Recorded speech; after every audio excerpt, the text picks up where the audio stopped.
Echoes Studio. On est bon. On disait justement avec Anne-Claire que vous aurez peut-être pas besoin de mettre x1,25 pour cet épisode parce qu'elle parle vite. Salut Anne-Claire, comment ça va ? Salut Xavier, ça va très bien, merci. Donc je reçois Anne-Claire Poirier aujourd'hui. Tu es journaliste spécialisée en énergie. Pourquoi est-ce que je t'ai invité ? Parce que j'ai eu plusieurs invités dans le podcast sur les sujets énergétiques et surtout sur le nucléaire, mais j'ai jamais eu quelqu'un qui soit assez apartisan. Alors du coup, j'ai eu des gens qui m'ont dit que le nucléaire c'était vraiment scandaleux, d'autres qui m'ont dit, et vous pouvez écouter l'épisode avec Marine Tondelier de EELV qui est sorti il y a 15 jours, c'était peut-être la plus véhémente à ce sujet, et puis j'en ai eu d'autres qui étaient beaucoup plus pro-nucléaire. Et donc, je me pose cette question, pourquoi est-ce que le nucléaire divise autant en France ? Pourquoi est-ce que même parmi les écolos, on n'arrive pas à se mettre d'accord sur ce qu'il faudrait faire ? Et donc l'idée, c'est aujourd'hui de comprendre un petit peu l'état actuel des choses, de comprendre les pour et les contre du nucléaire, comprendre pourquoi est-ce que on peut être pour, on peut être contre, même quand on est écolo et qu'on est écolo convaincu. Et puis, qu'est-ce qui est prévu pour les prochaines années ? Est-ce que tu es OK avec ce plan d'action ? Je vais faire de mon mieux. Essayons de comprendre ensemble. Bon, super. Est-ce que tu peux te présenter, s'il te plaît ? Oui, donc je m'appelle Anne-Claire Poirier, je suis journaliste, ça fait 10 ans maintenant. Et en fait, je suis tombée très vite, même tout de suite, en fait, en sortant de l'école, dans les énergies, d'abord renouvelables. Je travaillais au sein d'un petit journal qui s'appelait Green Univers, qui ne traitait que d'énergie renouvelable. Et puis, il y a 5 ans, je me suis mise à travailler en indépendante. Et effectivement, assez rapidement, quand on parle d'énergie, en France, ça devient compliqué de contourner le nucléaire, n'est-ce pas ? Donc, du coup, maintenant, je fais toutes les énergies renouvelables, nucléaires et fossiles aussi. Ok, donc tu fais des piges pour essentiellement écrites. Je t'ai découvert grâce à un article où tu traites 9 idées reçues qu'on a sur le nucléaire, que j'ai trouvé super intéressant. D'ailleurs, je mettrai le lien dans la description pour ceux qui veulent aller jeter un œil. C'est sur un média qui s'appelle Vert, que j'aime beaucoup aussi. On leur passe le bonjour. Est-ce qu'on peut parler un peu du constat aujourd'hui ? Qu'est-ce que représente le nucléaire pour la France en termes de production, en termes de consommation d'électricité et puis aussi en termes un peu politiques aujourd'hui, quel est l'état actuel des choses ? Ouais. Écoute, je suis contente que tu commences par cette question-là. Et pourquoi ? C'est parce que effectivement, moi, je trouve qu'il y a un problème d'appréhension des ordres de grandeur avec le nucléaire. Je me rends compte quand on pose la question la plupart du temps aux gens sur la place que ça prend dans notre mix. Ouais. Les chiffres sont quand même rarement proches de la réalité. Donc, je fais un petit rappel. Il y a ce qu'on appelle le mix énergétique, qui comprend donc vraiment toutes les énergies que la France produit et consomme, et à l'intérieur de laquelle le nucléaire, en fait, ne constitue qu'une vingtaine de pourcents. Attends, je suis en train de me perdre dans mes chiffres. Non, si, c'est ça. Je vais commencer par l'inverse. Il y a... Donc, tu vois, je t'avais dit que c'était un sujet énergétique. Tu préfères commencer par le mix électrique. Ouais, mais je t'avais dit que c'est pas si simple que ça à poser le décor. En fait, on parle du nucléaire. Le chiffre que tu as probablement en tête, c'est les 70% de nucléaire dans le mix français. Et quand on dit ça, on ne parle pas de n'importe quel mix, on parle du mix électrique, la production d'électricité en France. Et qui donc effectivement est composé à 75% de nucléaire, et le reste d'ailleurs c'est des énergies qui sont décarbonées. On est quasiment à 95% d'électricité décarbonée, donc c'est vraiment une performance très française. Par contre, grâce au nucléaire et à l'hydraulique essentiellement. Voilà, ouais. Et puis les énergies renouvelables qu'on appelle nouvelles, le solaire et l'éolien qui se développent quand même assez fort. Ce qu'on oublie souvent de dire, c'est qu'en fait la France consomme pas que de l'électricité, et loin de là. Et donc là, quand on part du mix énergétique, donc tout ce que la France consomme et produit comme énergie, on est à 20% d'électricité. Et donc le nucléaire, c'est 17% de ce mix énergétique global. Et finalement, ce que les gens savent assez peu, c'est que les renouvelables et le nucléaire, c'est la même part de notre consommation d'énergie globale. Parce qu'il y a énormément d'énergies renouvelables qui sont des énergies qu'on dit thermiques, qui produisent de la chaleur. Et en fait, le poids du nucléaire, que ce soit dans les médias, mais aussi, je pense, dans l'esprit des gens, est quand même très disproportionné finalement. Voilà, il y a autant de nucléaire que de renouvelables en France. Et, est-ce qu'il y a aussi une différence à faire entre production et consommation ?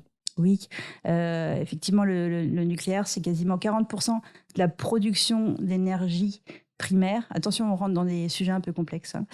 C'est 40% de la production d'énergie primaire, mais c'est 20% de la consommation d'énergie finale. Parce qu'en fait, il y a une forte déperdition. C'est vrai que quand on brûle du gaz et voilà, il y a pas beaucoup de déperdition dans le nucléaire. On est quasiment à un tiers, peut-être même plus de pertes. J'ai plus le chiffre exact en tête, mais entre la perte de chaleur fatale et ce qu'on perd aussi sur les réseaux, du transport de l'électricité jusqu'au consommateur final est vraiment très non négligeable, vraiment. Et donc, dans le mix énergétique, en fait, on a 80% donc qui ne sont pas de l'électricité, donc des sources 80% de notre consommation d'énergie qui ne vient pas d'une source électrique. Oui. Et donc ça, c'est du pétrole, ça va être du gaz, du charbon qui vont être utilisés pour des applications industrielles, transport, quoi d'autre ? Ouais, c'est ça. C'est surtout transport.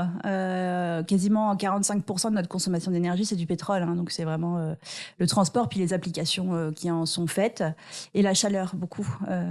Et dans ce contexte-là, le gaz est vraiment une énergie encore très, très massive.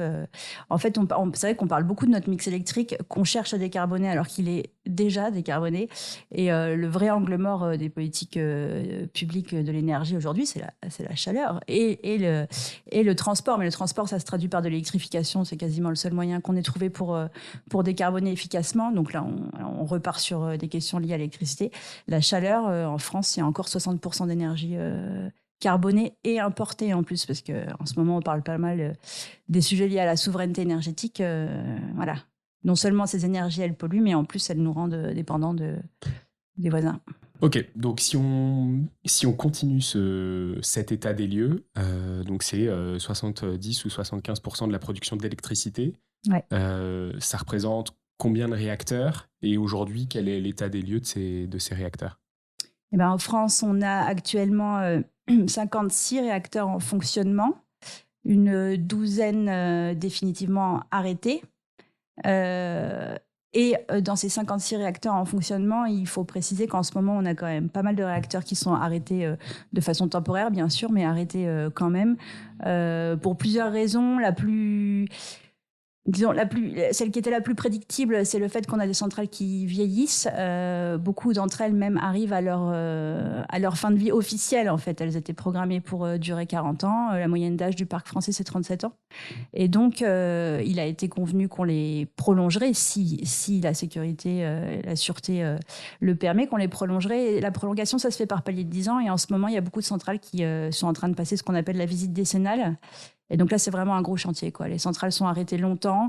Je crois qu'au Tricastin, de mémoire, il a fallu mobiliser près de 5000 personnes sur ce dossier pour vraiment préparer la révision de tout l'appareil, en fait. Hein. Donc c'est un gros audit.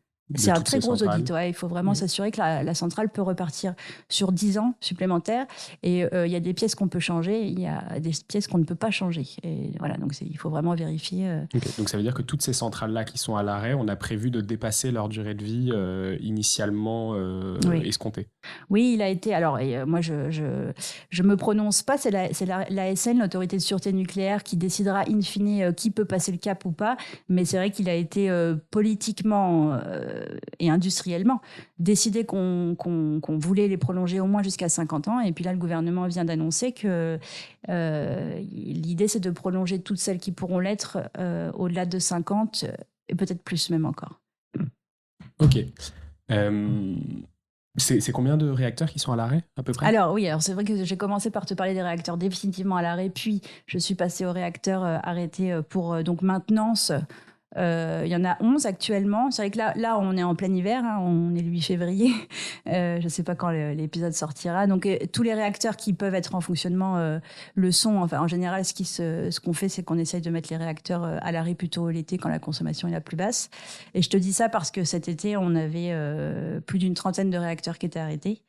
Et là, pour une autre raison qui a été assez inattendue, c'est qu'on a découvert sur une dizaine de réacteurs des problèmes dits de corrosion sous contrainte sur le circuit primaire de refroidissement, si je ne me trompe pas. Et donc, en fait, on a été vraiment à l'aveugle pendant plusieurs mois. Il a fallu les arrêter, réparer ces soudures, et on va en avoir quasiment jusqu'à 2025 pour maintenant vérifier tout le parc, pour vérifier quel palier de réacteurs sont touchés ou pas. Voilà, comme c'était inattendu, finalement, il a fallu vraiment que les exploitants déploient à la fois des technologies de caractérisation qui n'existaient pas de ce problème, et puis aussi la réparation, quoi. Donc, c'est vrai que c'est quelque chose qui nous est tombé dessus, pas forcément au bon moment. Moi qui viens du coup alimenter, j'imagine, toute la partie il nous faut plus de réacteurs nucléaires, il faut arrêter ça parce que il y a des choses qu'on comprend pas, des choses sur lesquelles on a des difficultés à prévoir, des coûts qui dépassent ce qu'on arrive à prévoir. Si on va un peu de ce côté-là, quels sont les arguments qui sont un peu contre le nucléaire? J'ai l'impression que ces longs arrêts ont favorisé quand même le rejet du nucléaire par une partie de la population. Qu'est-ce qu'il en est? C'est vrai que... alors, je ne sais pas si c'est ça qui peut définitivement créer une fracture entre la population et le nucléaire, mais si tu veux... Une des critiques qu'on ne pouvait pas faire au nucléaire jusqu'ici, c'était le fait qu'il soit intermittent ou imprévisible. Parce que souvent, on disait, oui, les énergies renouvelables sont intermittentes, ça peut mettre le réseau en souffrance. Le nucléaire, au moins, c'est stable. Mais là, en fait, on se rend compte qu'on a quand même eu des sérieux problèmes qui sont en plus liés au fait que, comme les réacteurs ont été construits en série et sur un pas de temps très limité, on a des réacteurs qui se ressemblent énormément. Alors, c'est très pratique, on fait des économies d'échelle, tout ça. Mais le problème, c'est quand il y a un réacteur qui a un problème, potentiellement, ils l'ont tous. Et donc là, c'est ce qui s'est passé quand on a découvert ce problème de corrosion sous contrainte à Civaux. On s'est dit, potentiellement, tous les réacteurs de même génération peuvent avoir le problème. Donc voilà. Après, les critiques qui sont faites au nucléaire, alors moi j'ai presque envie de faire une distinction entre les critiques qui sont faites au nucléaire et les critiques que moi je ferais au nucléaire. Ouais, très bien, faisons cette distinction, parce que une des raisons pour lesquelles j'ai invité Anne-Claire pour les auditeurs, c'est que c'est la seule personne que j'ai trouvée qui était mesurée sur le sujet. C'est très difficile de trouver des gens qui sont pas partisans. Et du coup, voilà, je suis très en apprentissage et en écoute de ce que tu peux me dire sur ce que tu ce que tu entends comme étant véhiculé comme des idées reçues ou comme des critiques fondées ou pas fondées, et ce que toi tu as en fonction de toutes tes recherches et des articles que tu as écrits. Ouais. Alors, je vais commencer par les critiques qui sont le plus souvent relayées. La première, il me semble, c'est quand même le risque pour les populations. Les gens ont en tête les accidents nucléaires, que ce soit Three Mile Island, Tchernobyl, Fukushima. Je pense qu'on peut quand même oser dire que ça a traumatisé des gens. En Allemagne, oui, j'allais dire en France, pas tant que ça. En Allemagne, beaucoup plus. Au Japon, n'en parlons pas. Cela dit, moi, je trouve... Enfin, j'essaye pas de diminuer du coup l'impact, mais je pense que c'est pas la critique, je trouve, la plus pertinente qu'on puisse faire au nucléaire. En particulier quand on compare le nucléaire à d'autres énergies qu'on emploie toujours aujourd'hui et de façon massive. Je pense au charbon. Le nombre de morts prématurées à cause de la pollution de l'air liée au charbon, moi je trouve ça délirant. Je crois qu'on est de l'ordre de 9 millions dans le monde de morts prématurées à cause de la pollution de l'air. Et en plus, on a tendance à penser dans nos capitales industrialisées que ces personnes qui sont touchées, elles sont dans des pays qui auraient peut-être des normes environnementales moindres. C'est pas le cas. En Allemagne, l'année dernière, il y a 26 000 personnes, je crois, qui sont décédées prématurément. Avec des causes identifiées. C'est-à-dire qu'on estime qu'il y a mort prématurée, parce que les paramètres sont jamais uniques, mais mort prématurée liée à la pollution, liée à la combustion du charbon. Voilà, dans un pays comme l'Allemagne, moi je trouve que c'est pas un chiffre qui doit laisser indifférent. Par rapport au nucléaire, c'est vrai que finalement on n'arrive pas à chiffrer on n'arrive pas à chiffrer finalement le bilan humain et environnemental de ces catastrophes qui sont clairement traumatisantes et qui laissent des kilomètres carrés de zones inhabitées et inhabitables. Voilà, c'est la critique la plus courante. Moi, je trouve c'est qu'elle la différence entre un événement ponctuel traumatisant et quelque chose qui se fait sur le long cours et qui est peut-être un peu moins identifiable comme événement spontané à ce point-là. Ouais, je pense que c'est ça. Effectivement, les gens ne se rendent pas du tout compte de l'impact excessivement nocif des énergies fossiles qu'on utilise, quoi. Et après, la remarque qu'on fait la plupart du temps, c'est oui, mais s'il y a un danger, pourquoi est-ce qu'on pousse dans cette direction-là ? Et tu veux dire le danger du nucléaire ? Oui, en fait, c'est pas parce que c'est dangereux, c'est moins dangereux que c'est bien de le faire. Parce que s'il y a un danger qui reste, est-ce qu'il faut pas s'occuper aussi de ce danger-là ? C'est vrai. Mais il se trouve que jusqu'à récemment, ça fait vraiment 2 décennies qu'on a une alternative décarbonée au nucléaire. Donc, ce sont les nouvelles énergies renouvelables. Mais en fait, je pense aussi que quand même jusqu'à récemment, le modèle énergétique mondial, il était quand même assez... les choix étaient limités, hein, finalement. C'était fossile ou nucléaire, quoi. Et donc, je pense que, par exemple, quand la France a fait le choix du tout nucléaire... au moment des chocs pétroliers des années 70. Quand on regarde avec le recul, on peut quand même considérer que la France a, sur un temps long, émis beaucoup moins d'émissions de CO2 et d'autres polluants qu'un voisin comme l'Allemagne, par exemple. Et c'est vrai que là, on se retrouve en ce moment avec une urgence climatique qui commence à être franchement très pressante. Et finalement, ces millions de tonnes de CO2 évitées, ce sera potentiellement autant de morts en moins. Je veux dire, le changement climatique, c'est aussi des morts, quoi. Donc voilà, je pense qu'aussi pendant longtemps, on a manqué d'alternatives. Par contre, la question aujourd'hui, c'est est-ce qu'on est vraiment pieds et poings liés avec le nucléaire en France ? Ou est-ce que finalement, on peut se tourner vers des énergies qui cumulent les avantages d'être décarbonées et absolument pas dangereuses. Voilà. Ouais, pas dangereuse, mais peut-être un peu plus compliquée à développer à des très grandes échelles par rapport au nucléaire. Écoute, on m'a parlé récemment d'études et c'est vrai que moi, je pense que ça se défend. Il faudrait que je les ai lues avant de t'en parler plus, mais quand même, j'évoque le sujet. Il se trouve que pour des transitions énergétiques rapides, en fait, on a constaté que une multitude de petits projets pouvaient aboutir à une transition plus rapide que des gigaprojets, puisqu'on parle de gigaprojets dans le nucléaire, qui finalement font que les transitions ne sont pas si rapides que ça. Enfin, c'est flagrant dans le cas du nucléaire. J'ai un collègue journaliste qui habitait en Allemagne qui disait que entre 2007 et maintenant, donc 2007 c'est la date de début, première pierre du chantier de Flamanville, et maintenant l'Allemagne est passée de 14 à 50% d'énergie renouvelable. Et c'est que des parcs de quelques dizaines de mégawatts au plus. Bon, nous, pendant ce temps-là, on essaye tant bien que mal de mettre en service 1600 mégawatts. Mais le fait est que ça prend énormément de temps. Et donc, en fait, non, le renouvelable, et c'est là que moi, j'oppose quelques résistances au déploiement du renouvelable maintenant, c'est que le renouvelable, non, je suis en train de dire n'importe quoi, le nucléaire, c'est pas du tout un gain d'accélération de la transition. Voilà. Donc, on en a bénéficié pendant 40 ans et c'est bien. En revanche, développer de nouveaux projets, pour la décennie qui arrive et qui est cruciale, c'est pas forcément la solution pour avoir des résultats suffisants, en tout cas dans les années décisives qui arrivent, c'est ça ? C'est-à-dire, oui, si on prend en tout cas l'angle climatique, qui est celui qui m'importe moi particulièrement, là on est vraiment au bord du mur. D'après le GIEC, si on poursuit à émissions constantes, on aura dépassé le budget carbone qui nous reste pour pas dépasser ce fameux seuil de 1,5 degré de réchauffement. dans la décennie 2030. Donc, autant dire qu'il nous reste vraiment très peu de temps, quoi. Et les experts disent que la décennie cruciale, celle où il va vraiment falloir changer de braquet massivement, c'est celle-ci. On est déjà dedans. Et le problème, c'est que le déploiement d'un réacteur, c'est... alors, EDF veut nous faire croire que ça pourra prendre 7 ans, mais en l'occurrence, on est plutôt sur des périodes de 10-15 ans, quoi. Et donc, en fait, on n'est pas du tout dans le pas de temps nécessaire pour répondre à l'urgence, quoi.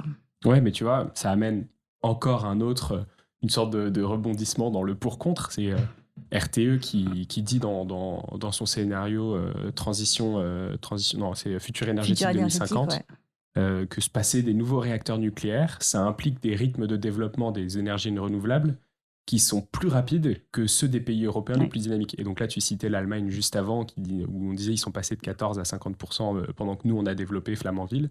En fait, ça, on serait peut-être pas capable de le faire. Parce que le développement de gros parcs renouvelables, donc éoliens et solaires, demande des compétences, du temps, des ressources qu'on n'a pas forcément à disposition non plus. C'est-à-dire qu'on je pense qu'on est vraiment en mesure d'accélérer. Simplement, est-ce qu'on est en mesure de faire plus vite que nos voisins ? Parce qu'on est parti trop tard. Enfin, c'est ça l'enjeu. La marche aujourd'hui, elle est effectivement trop haute. En tout cas, c'est ce que dit RTE. Je pense effectivement que c'est un vrai souci. Après, on a bien vu que les récents années, voire mois, ont montré que la filière est vraiment capable d'accélérer très fort. Mais effectivement, c'est ça le problème, c'est que la France, confortable dans son mix électrique décarboné, a traîné à déployer les technologies renouvelables, contrairement à des voisins comme l'Allemagne, dont le modèle n'est pas du tout parfait, hein, mais c'est vrai que sur ce point-là en particulier, ils sont partis beaucoup plus tôt, quoi. Du coup, ça a presque l'air d'être un nœud inextricable. Comment est-ce que tu fais? Du coup, on se dit, la demande en électricité va augmenter parce qu'on électrifie le parc automobile, parce que on essaye d'électrifier aussi de plus en plus le chauffage avec des pompes à chaleur, avec tous ces trucs-là. Donc on a une demande en électricité qui va augmenter, malgré une demande en énergie qui devrait diminuer au global. Si on a cette demande en électricité qui augmente, qu'on ne peut pas avoir de nouveaux réacteurs nucléaires dans des temps impartis qui sont suffisants pour décarboner de plus en plus notre mix, et qu'en même temps, on n'arrive pas à développer suffisamment d'énergie renouvelable, comment est-ce qu'on fait avec en gros, ces énergies qui sont les énergies qu'on estime être les énergies du futur? Comment est-ce qu'on fait pour réussir à avoir ce mix électrique qui soit suffisant dans les prochaines années? C'est un vrai casse-tête. La question en ce moment. Oui, ouais. Je pense qu'en ce moment, on a des personnes assez haut placées qui ont des sueurs froides. Effectivement, je pense que là, on a un vrai problème qui est aussi lié, par exemple, à la nature du parc nucléaire. Il va y avoir un mur. En fait, les centrales, elles ont toutes le même âge, donc potentiellement, elles vont toutes nous lâcher en même temps, entre guillemets, quoi. Hein. Et ça, c'est un vrai souci, quoi. Cela dit, tu t'inquiètes de la production et tu as raison. Un des gros leviers qu'on exploite encore très peu et donc qui nous laisse un important potentiel de progrès en France, c'est la sobriété. On est vraiment capable, techniquement, de réduire massivement notre consommation d'énergie. Et moi, je pense que la seule solution, elle va être là. En fait, la question aujourd'hui qui se pose, c'est est-ce qu'on va le subir ou est-ce qu'on va le choisir ? Est-ce qu'on va choisir de réduire nos consommations ou en tout cas de les rendre plus flexibles pour consommer à des moments où le réseau est moins tendu, ce genre de choses? Ou est-ce qu'en fait, ça va se passer dans la douleur? On a vu que cet hiver, on n'était pas loin que ça passe dans la douleur. Les gens qui... on a obtenu les 10% d'économies que le gouvernement a appelé de ses voeux. Je pense qu'il faut regarder dans le détail comment ça s'est passé, mais je ne pense pas que ce soit la transition écologique qu'on souhaite, en fait. Bon, alors on s'est un peu écarté de notre fil rouge de tout à l'heure. On parlait du coup des avantages, des inconvénients, des pour et des contre plutôt du nucléaire. Alors évidemment, on a digressé, mais c'était très intéressant. Mais revenons à nos moutons. Tu me parlais donc des dangers pour la population, du fait qu'effectivement, c'était des événements marquants. Oui. Donc, dans les contres, dans les pour, on disait effectivement que c'était plutôt une énergie qui était considérée comme étant pilotable, même si avec les différents arrêts, on la considère presque intermittente ces derniers temps. C'est quoi les autres arguments qu'on pourrait avoir d'un côté comme de l'autre? Je sais qu'on parle beaucoup de la gestion des déchets, Ouais. qui se rapproche un peu de la partie danger. Est-ce que c'est un peu la même chose ou... Parce que, alors, si on revient, il me semble qu'il y a donc, l'équivalent de 3% des déchets nucléaires qui sont vraiment les plus radioactifs et qui ont une radioactivité qui dure de 100 000 ans. Oui. Donc il y a un gros sujet en ce moment, notamment avec le site de Bure, il me semble, mais tu vas peut-être nous en parler un peu plus. Mais c'est quoi le principe aujourd'hui, ces déchets qu'on n'a toujours pas enfouis, qu'est-ce qu'on en fait? Qu'est-ce qui se passe là-dessus? Oui, ça c'est vrai que c'est le deuxième argument qui vient très vite en tête, c'est les déchets. Donc tu parlais du centre d'enfouissement à Cigéo, où on va enfouir 3% de la masse des volumes, mais 97% de la radioactivité. C'est validé ça, ce projet? Ce n'est pas enfin comment dire, le principe est acté dans la loi, mais bon, déjà on parle d'une entrée en service premier colis, je crois. C'est des dates tellement lointaines que j'ai peur de me perdre, mais je crois que c'est premier colis 2050 et fermeture du site 2085, quelque chose comme ça. Enfin, c'est vraiment des dates. On parle de projets à des horizons tellement lointains. Et moi, c'est ça qui me pose problème, c'est que là, on est en train de parler de choses qui sont... Voilà, qui impliquent d'être dans un état fort, dans un état à l'avenir apaisé, ce qui n'est pas du tout, moi, je trouve, garanti. Donc, c'est là où ça pose problème. Et puis là où c'est quand même particulier, c'est qu'on se propose de les enfouir sous le sol. Et là-dessus, je vais me permettre de me citer Ségolène Royal, même si elle n'a pas toujours dit que des choses très très justes sur le nucléaire, mais elle était auditionnée il n'y a pas longtemps par des députés de l'Assemblée nationale, et elle disait on a oublié les pyramides en 3000 ans et on veut enterrer sous le sol des déchets qui ont une activité de 100 000 ans, mais qui s'en souviendra, mais qui s'en occupera, quoi. Et moi, je trouve qu'effectivement, c'est une vraie question. Là, je trouve, on est plus, parce que finalement, on peut pas nier, moi je suis allée à Cigéo, on peut pas nier que chaque unité de déchets est prise avec la plus grande précaution. Moi, c'est là que je me suis rendu compte du caractère à la fois très très dangereux de cette énergie, mais qui est adressée. Enfin, je veux dire, les industriels qui gèrent, en l'occurrence, c'est Landra qui gère les déchets, voilà, s'en occupe et gère ça. Je crois qu'il me racontait que, en gros, on part d'une unité de déchets ultimes qui fait quoi, mettons, le volume d'une bouteille d'eau, quoi, quelque chose d'extrêmement radioactif. On le vitrifie, c'est de l'ordre de 5-10 cm de verre autour, au-dessus duquel on rajoute encore une épaisse couche de plomb. Et je crois qu'il y a un troisième alliage, mais qui m'échappe. Mais en fait, on termine avec une espèce de bonbonne qui fait bien 1,20 m de haut, qui est déjà bien large. Et en plus, on va enfouir ça à 500 mètres sous le sol pour tout ça, pour se mettre à l'abri des radiations que ça peut émettre, et surtout de la chaleur. Et en fait, on se rend compte du caractère. Enfin, moi, j'appelle ça une énergie prométhéenne, en fait. C'est trop pour nous. Moi, je trouve que c'est trop pour nous, quoi. Je racontais dans mon article pour Vert que 1 gramme d'uranium qu'on brise génère 1 million de fois plus d'énergie qu'un gramme de charbon. Et en fait, bon, la question qu'on se pose toujours, c'est est-ce qu'on va savoir maîtriser ça, quoi. Donc voilà. Après, il y a Cigéo. Le chantier, pour l'instant, il est plutôt maîtrisé. On ne sait toujours pas combien ça va coûter vraiment. Et ça, je pense que c'est aussi un des points qu'on abordera plus tard, c'est le coût. Moi, ce qui m'inquiète à court terme, c'est que là, on a une filière de ce qu'on appelle le cycle du combustible, par contre, qui est complètement saturée, en fait. Et ça, on en parle très peu, parce que c'est pas des énormes quantités, parce que c'est moins radioactif, mais on a des sites d'entreposage de plutonium qui sont saturés, on a les piscines d'entreposage des combustibles, donc une fois qu'ils sont sortis des réacteurs, on les met donc dans une piscine pour qu'ils refroidissent pendant 4 à 5 ans. Les piscines, elles sont en voie d'être saturées, et on n'a pas d'option avant 2034. Et donc on se retrouve à faire des petits aménagements avec la sûreté, en se disant bon, bah finalement, on va peut-être mettre plus de coliques prévus dans cette piscine. Ça va générer plus de chaleur. Et puis, on verra bien, quoi. Et donc ça, moi, je trouve que c'est c'est pas ça, voilà, moi je trouve pas ça rassurant, même si on parle pas d'une dangerosité comparable à celle de Cigéo, mais voilà, je trouve il y a un sujet sur les déchets, en effet.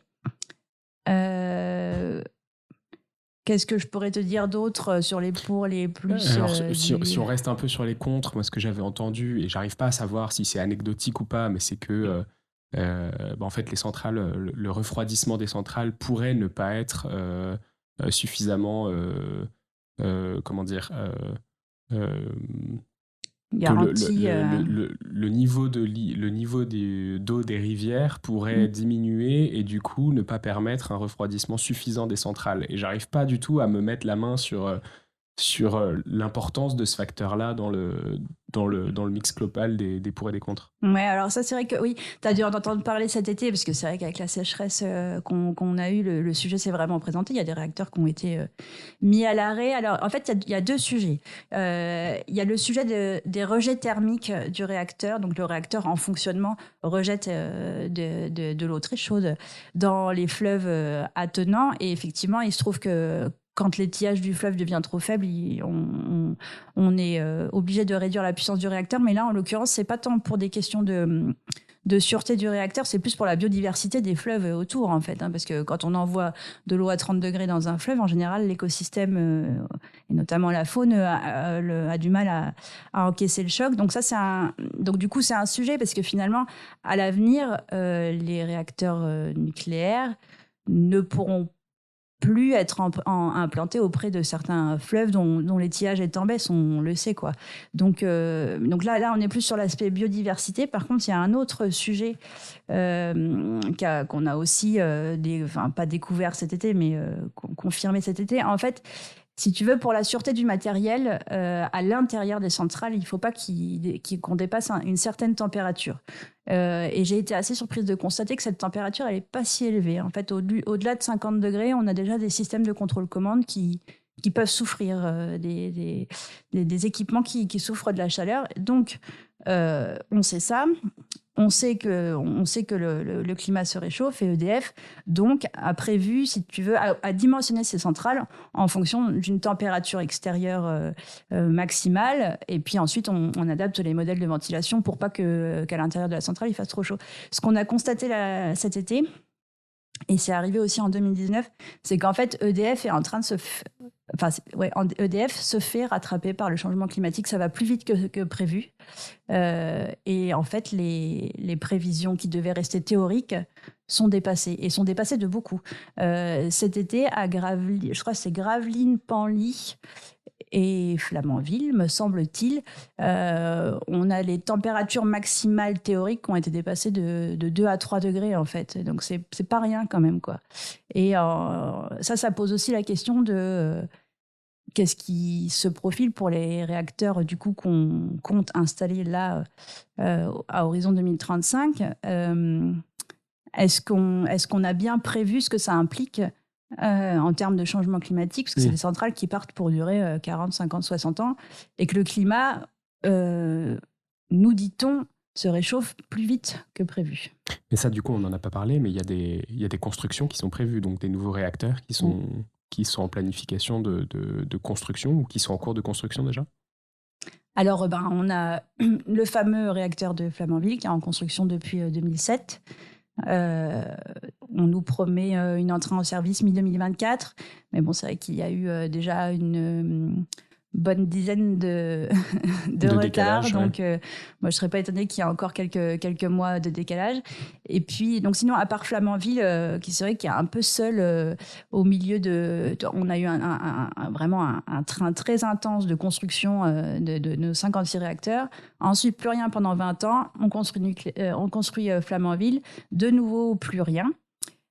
Parce qu'aussi le politique avait conditionné la relance du nucléaire à l'entrée en service de Flamanville, mais elle ne vient pas. Et Emmanuel Macron s'est quand même décidé à relancer quand même le nucléaire. Il a fait ça en février de l'année dernière. Donc, il a annoncé la construction de 6 réacteurs, 6 EPR2, et les études pour 8 de plus. Donc, on serait à 14.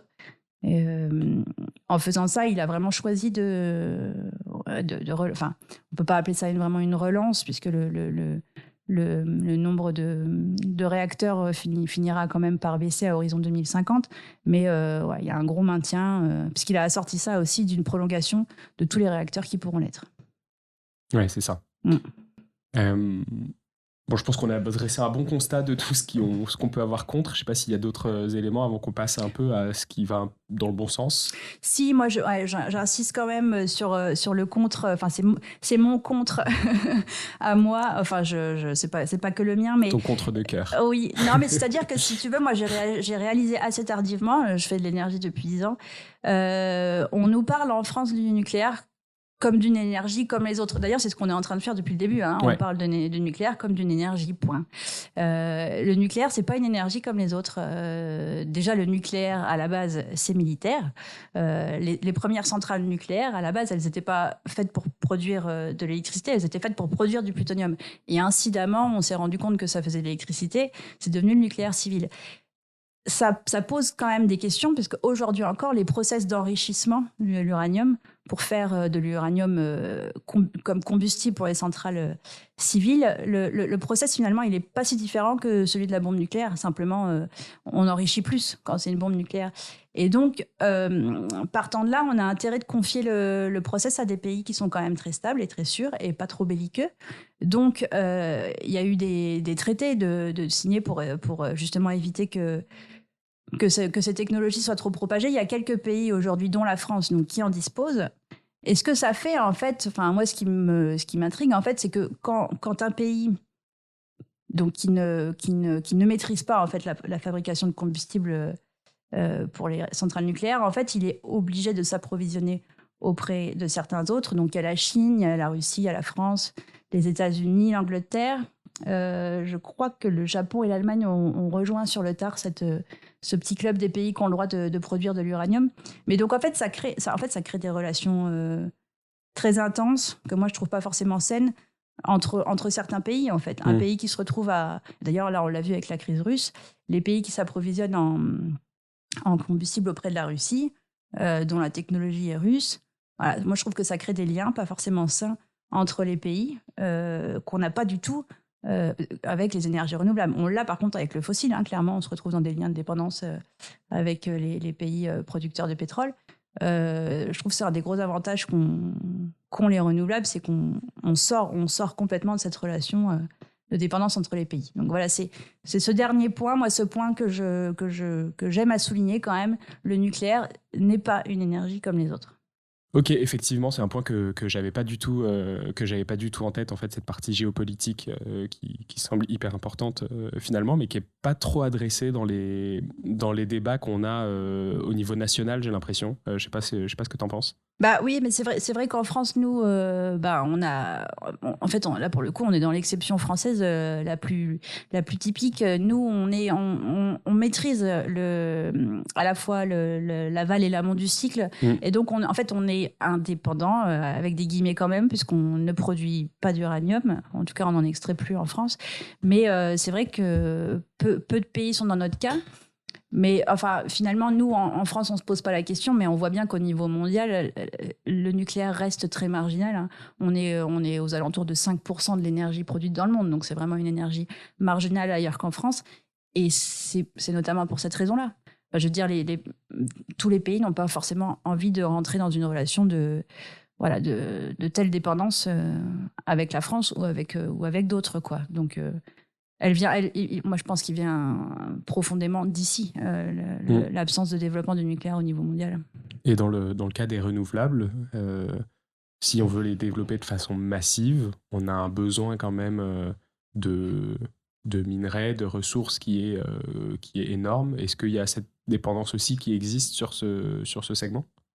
Oui, elle existe déjà, puis elle devrait se renforcer. Il y a à la différence près que ceux qui ont les ressources ne sont pas du tout des pays déjà développés ou qui ont déjà une dominance sur d'autres pays peut-être.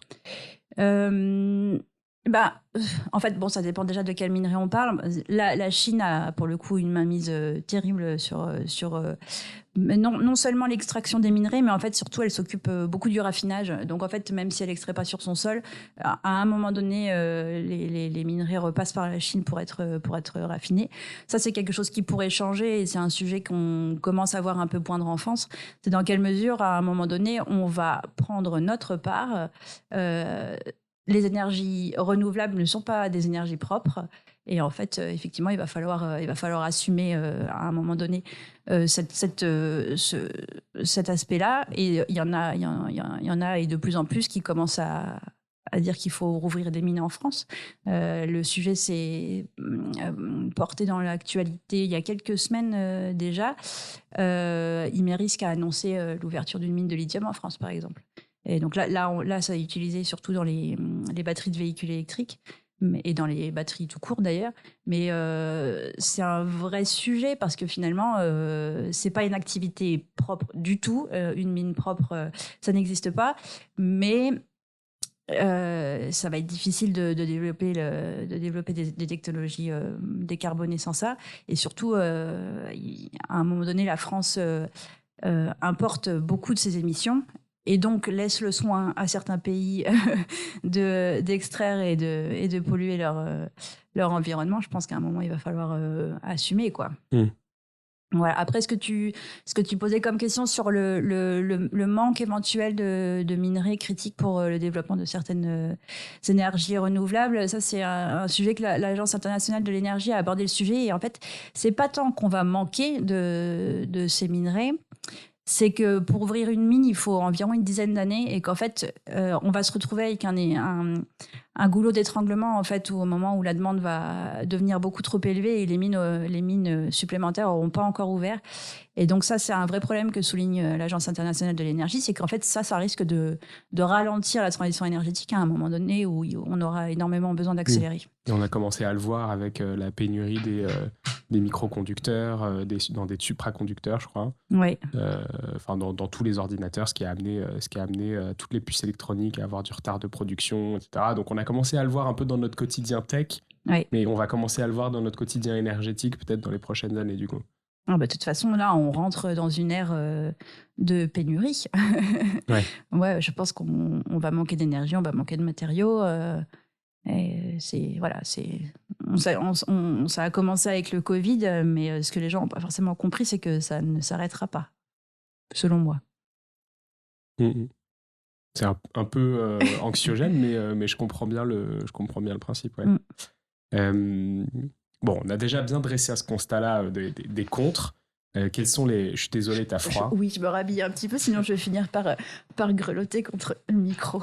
Mais ça, c'est moi, t'inquiète pas.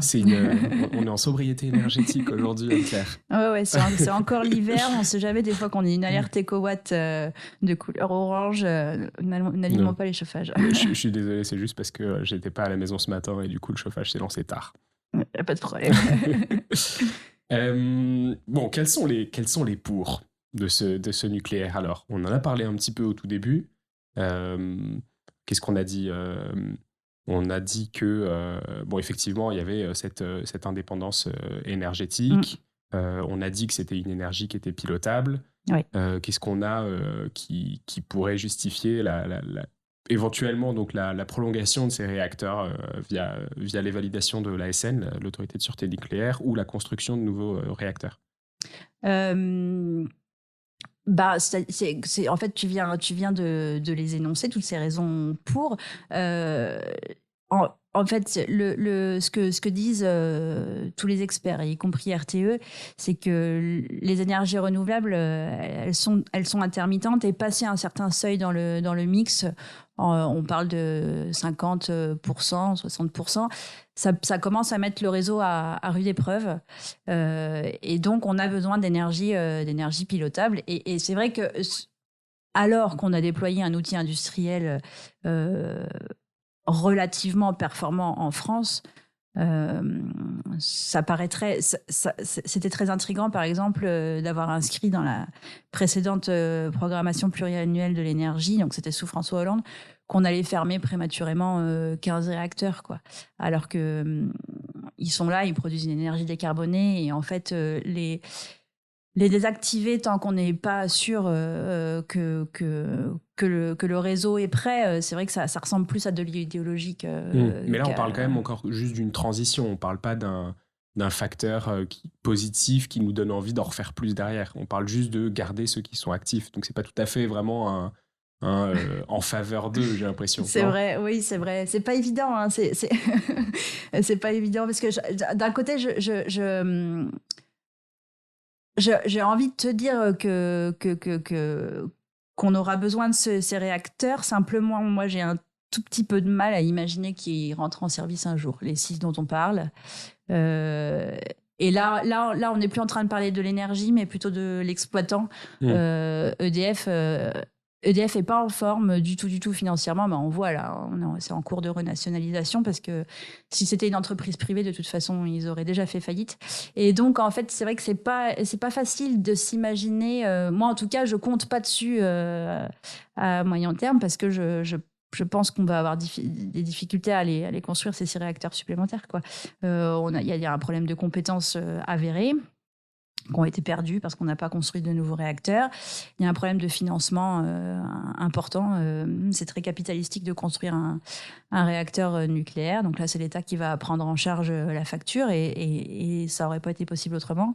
Donc là, on parle de prix qui sont autour de 4 milliards annoncés et plutôt autour de 15 milliards actuels validés, c'est ça ? Là, tu parles de Flamanville, peut-être, exemple, dont le coût, qui est un EPR2 aussi, si je ne m'abuse. C'est un EPR tout court. Okay.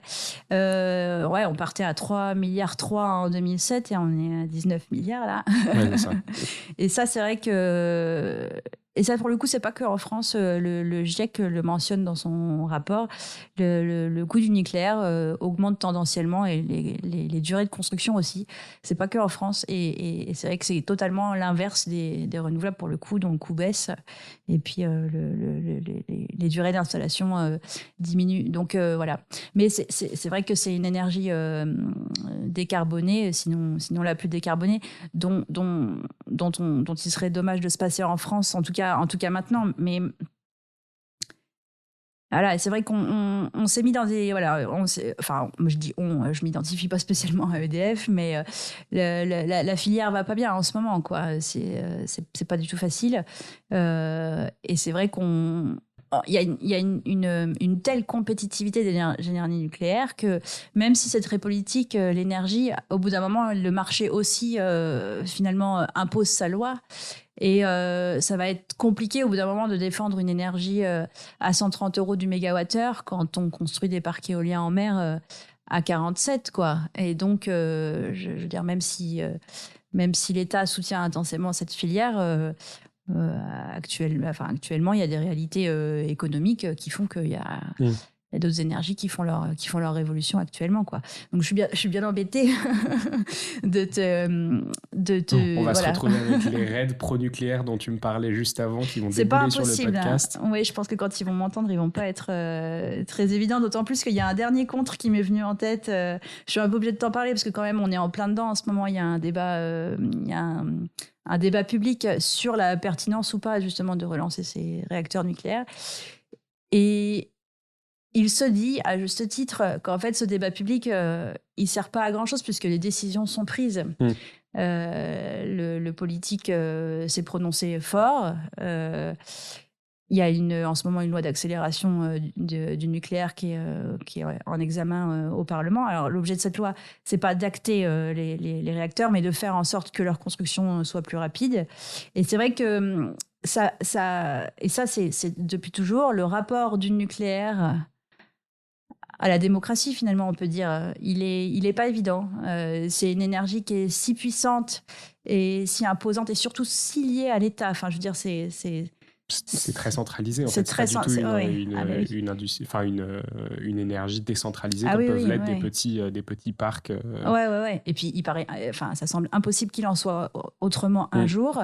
Moi, quand j'entends parler des SMR, j'aime pas trop l'idée quand même des réacteurs de poche. Les SMR, donc c'est les nouvelles générations de petits réacteurs qui, au lieu de faire 1,6 gigawatts, donc l'équivalent de 1600 mégawattheures, de mégawatts, je sais pas. Mégawatts, ça ferait plutôt des des projets à une centaine de mégawatts, oui, c'est ça, 100, 300 mégawatts. Mais bon, finalement, c'est pas parce que c'est petit que les problématiques de sûreté vont différer. Et en fait, moi, je trouve que l'éparpillement de ces petits réacteurs de poche, comme certains les appellent, moi, je trouve que ça a rien de rassurant. Pour l'instant, c'est porté par EDF. Je sais pas si ça devait être porté par des acteurs privés qui se font concurrence entre eux. Je pense qu'on parle quand même d'un outil. D'un outil qui se manipule avec précaution, quoi. Et pourquoi je te parle de ça? Oui, c'est le rapport à l'état du nucléaire qui est donc qui est quasiment inévitable, quoi. Et c'est vrai que ça pose un peu question, quoi. C'est la plupart des décisions relatives au nucléaire ont été prises vraiment sans le public. Et la Commission nationale du débat public s'en est quand même émue, et à juste titre récemment, en faisant un petit inventaire quand même de toutes les décisions qui ont été prises ces dernières années, avec vraiment une décision qui est annoncée par le politique, voire entérinée par le Parlement, avant que le débat public ait lieu, quoi. Enfin, ça paraît quand même un peu fou. Et puis parfois, on prend des décisions, je pense à Cigéo, l'enfouissement qui a été décidé par le Parlement. Le débat public avait plutôt exprimé le souhait d'examiner toutes les solutions, et en particulier celle de l'entreposage en surface. Et finalement, on voit que la décision prise par le Parlement va pas dans ce sens. Donc c'est vrai qu'il y a un rapport au public qui est quand même en fait de plus en plus anachronique finalement, parce que je réalisais il y a pas longtemps que quand Civaux, la dernière centrale entrée en fonctionnement en France, a commencé à tourner, finalement Internet n'existait même pas. Donc effectivement, je pense que le débat public, il a quand même dû être assez minimaliste. Mais aujourd'hui, à l'heure où vraiment les gens s'investissent, il y a une envie de participer, on demande aussi beaucoup d'exemplarité aux industriels. Est-ce qu'en fait, c'est compatible avec du nucléaire, où il y a quand même un vrai besoin de secret? Ça se comprend, quoi. Voilà, on voit qu'il y a des moments où ça coince, quoi. Et puis, quand je vois qu'on a des projets d'énergie renouvelable qui appartiennent aux riverains, ou les riverains investissent dedans, mais on ne pourrait jamais imaginer ça avec le nucléaire. Enfin, il y a un besoin de distance, et surtout, les décisions sont et ont besoin d'être unilatérales, en fait, je pense, de par la nature de cette énergie. Okay. Ce que je comprends, si j'essaye de faire un petit résumé, c'est que les points positifs, c'est qu'on en bénéficie déjà. Ouais. Et que effectivement, là, le truc peut-être à s'enlever de l'esprit, c'est l'extrémisme de il faut fermer immédiatement tout ce qu'on a déjà ouvert, et il faut couper court à tout ce qu'on possède déjà et ce qui fonctionne. En revanche, compter sur le nucléaire pour développer pour développer un parc décarboné dans les prochaines années, c'est déjà un peu fichu à cause du temps long que ça demande. Ouais. Et qu'effectivement, bon, il y a toutes les autres contraintes, tous les autres contres qui sont liés un peu aux déchets, à l'interdépendance étatique, à la gestion du danger pour les populations. Donc effectivement, moi ça me fait un bon avis, je pense, à me construire derrière à partir de ça. J'avais juste une petite dernière question, mais je suis pas certain que tu puisses répondre à cette question-là. C'est ce qui explique le virage politique autour du nucléaire des dernières années. Quand Emmanuel Macron était candidat en 2017, il avait dit le nucléaire c'est terminé. En 2022, il a dit on pourra un peu à juste titre, en ayant lu le rapport le Futur énergétique 2050, il s'est dit zut, en fait les scénarios grand parc avec juste du renouvelable, c'est pas possible, donc on a besoin du nucléaire. Et donc il est reparti dans en fait il faut qu'on construise du nucléaire. Comment est-ce qu'on explique ce revirement en moins de 5 ans ? C'est vrai que je sais. Alors, je sais pas du tout, et j'ai pas souvent lu d'articles. Pourtant, il doit y en avoir eu sur comment lui il s'est positionné par rapport à ça. Bon, après, je pense que j'ai l'impression que c'est quand même beaucoup plus politique que industriel comme positionnement. Il s'est présenté en 2017. C'était encore un peu l'héritier de Hollande finalement. En tout cas, il se proposait dans sa campagne de mettre en œuvre la promesse de Hollande, qui avait été inscrite dans la loi, cela dit, mais de réduire la part du nucléaire dans la production électrique à 50%. C'est lui qui a fermé Fessenheim, alors que François Hollande ne l'avait pas fait. Il a pris des décisions très dures pour la filière. Il a notamment décidé d'interrompre, je dis il...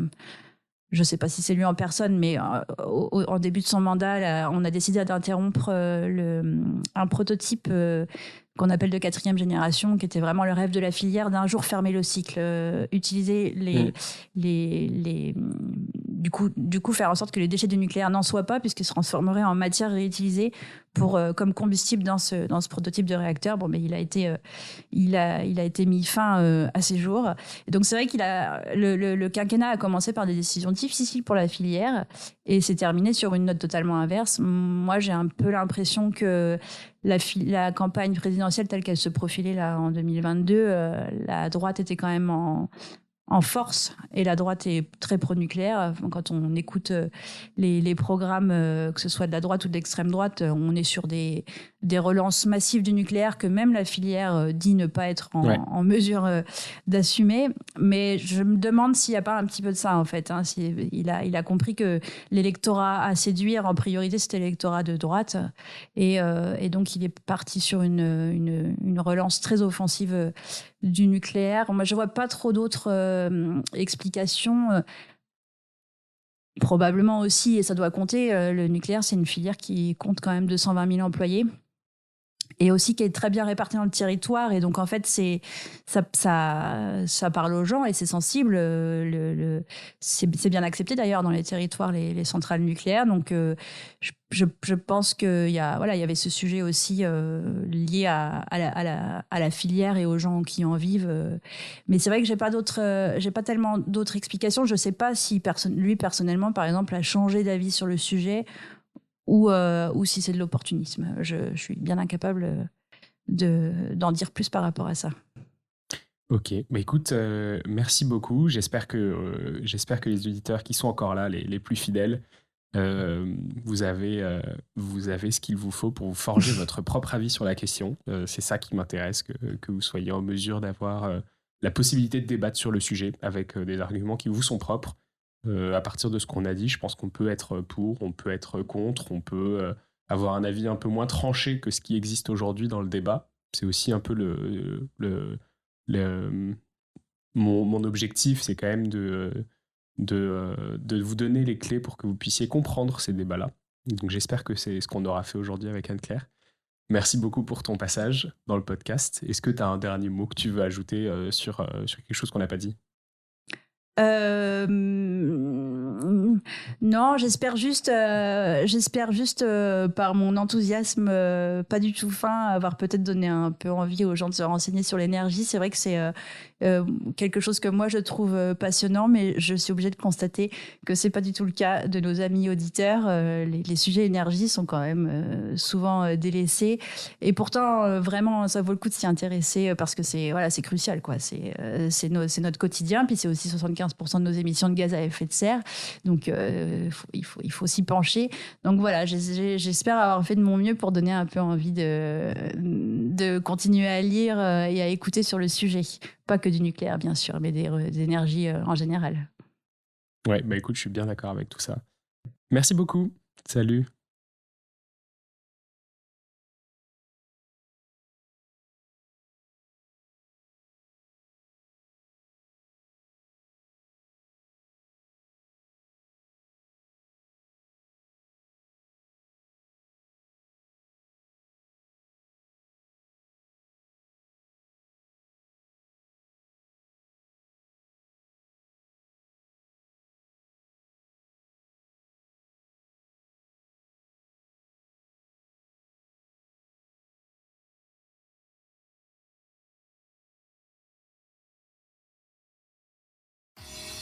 Salut! C'est la fin de cet épisode de The Big Shift. J'espère qu'il vous a plu et que vous en avez retiré quelque chose pour votre vie quotidienne. C'est ça le plus important.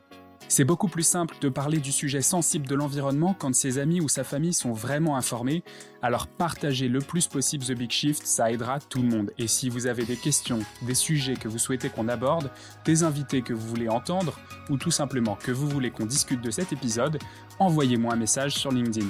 The Big Shift est produit par Echoes Studio. Si vous avez un projet audio, contactez-nous sur www.echoes.studio. Merci d'avoir écouté jusqu'au bout. Je vous retrouve très bientôt pour un nouvel épisode.